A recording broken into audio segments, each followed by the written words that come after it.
Hello and welcome. I'm Dr. Tony Camella, physical therapist with E3 Rehab. Today, I'm going to show you 3 exercises you can do for carpal tunnel syndrome. The goal of these exercises will be twofold.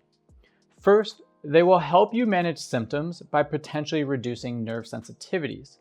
And second, and arguably more important, is they provide an opportunity for intermittent exercise, or in other words, more frequent movement throughout the day. This is important because some of the main risk factors associated with this condition have been shown to be increased exposure to repetitive tasks, forceful hand exertion, or some combination of the two. Therefore, by completing these exercises periodically throughout the day, you can break up prolonged exposure to potentially aggravating tasks.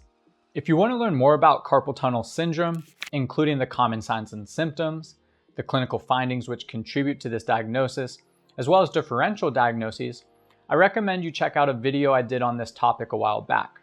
I'll put a link for that in the description box down below. Okay, so now the exercises. The first one is called a tendon glide, and the purpose or the goal of this movement is to help reduce the pressure within the carpal tunnel. There are 5 steps needed to perform this exercise. Step 1, start with hands and fingers straight. Step 2, move fingers into hook position. This means bending at the last 2 joints of your fingers.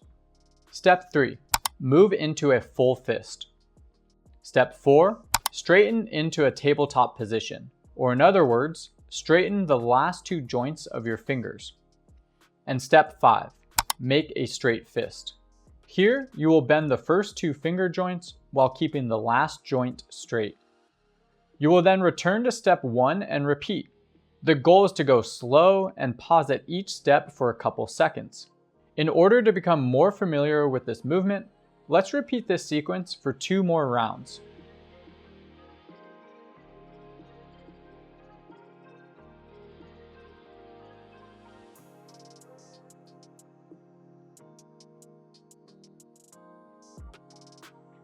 The next exercise is a median nerve glide, and its goal is to also help reduce pressure within the carpal tunnel, but as the name implies, with emphasis on the nerve. I'm going to show you 2 variations, one that involves only hand movement, and a progression which involves the arm and neck. The latter is a more advanced exercise which you can progress to over time. For the hand-only option, you will follow 6 steps. Step 1. Hold wrist in a neutral position with fingers and thumbs flexed into a fist. Step 2. Keeping your wrist in neutral, straighten your fingers and thumb, keeping your thumb close to your fingers. Step 3. Extend the wrist and fingers, keeping your thumb in a neutral position. Step 4. Move your thumb away from the fingers. Wrist, fingers, and thumb will all be extended. Step 5. Rotate your forearm, moving it into supination. And step 6, using the opposite hand, gently provide overpressure to the thumb, moving it further into extension. You will then return to step 1 and repeat. The goal is to go slow and pause at each step for a couple of seconds. Due to the complexity of this exercise, let's repeat this sequence for 2 more rounds.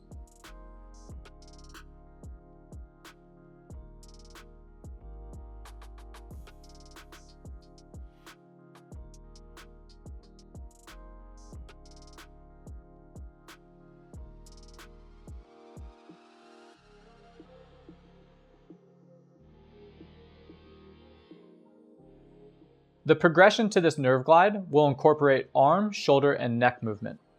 Start by holding your arm out to your side with your elbow straight. Extend your wrist and fingers as far as comfortable. Since the goal is to target the median nerve, place particular emphasis on extending the thumb, pointer, and middle finger. Next, you will want to make sure your shoulder blade is pinned down and not elevated. And finally, slowly bend your neck away from your hand, hold for a second or 2, and then return to an upright position. Repeat these nerve glides by gently moving your neck in and out of lateral flexion. If this end position is uncomfortable, I would suggest minimizing how far you move your neck, or start with the hand-only nerve glides and progress to these as tolerated. For the nerve and tendon glides, Perform these for 30 to 60 seconds. Ideally, you will perform these every hour throughout the day in order to help manage symptoms and increase overall function. The third and final exercise is going to involve a combination of both spine and arm movement. For this exercise, I'm going to show you 4 progressions. Level 1, side lying thoracic rotation. Start on your side with your knees and hips bent and head supported. Keeping eyes on your hand, reach your hand toward the ground behind you, rotating through your mid-back. Return to the start and repeat.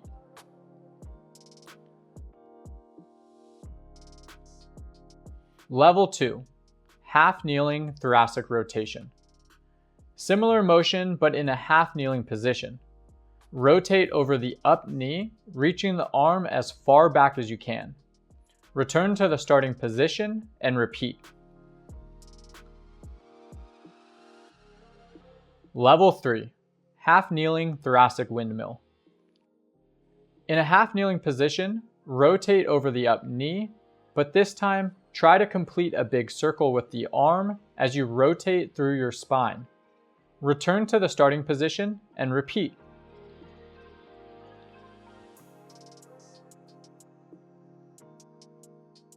And level 4, half kneeling thoracic windmill on a wall. The knee closest to the wall will be in the up position. Move your arm in a circle and rotate through your spine, trying to keep your arm off the wall. Return to the starting position and repeat. Complete 1 to 2 sets of 10 to 12 repetitions on each side, and ideally perform these with the tendon and nerve glides every hour throughout the day. However, if you are unable to perform the thoracic rotation exercises at work for whatever reason, don't worry too much. You can do these at home before and/or after work. Just do what you can. So in summary, these exercises can help you manage symptoms associated with carpal tunnel syndrome by potentially reducing nerve sensitivities. But they are also really valuable because they provide you an opportunity to break up prolonged exposure to activities or tasks, which may also be contributing to your symptoms. Other options worth considering might be something as simple as going on more frequent walks, or even participating in a structured exercise program, as both of these have consistently been shown to be beneficial for helping reduce pain and improving function. Thank you for watching. If you found this video helpful, please tap that like button, subscribe, and even turn on notifications, as all these things really help us out a ton. If you guys also have any questions or suggestions for future content, just drop those below in the comments. We'll see you guys next time.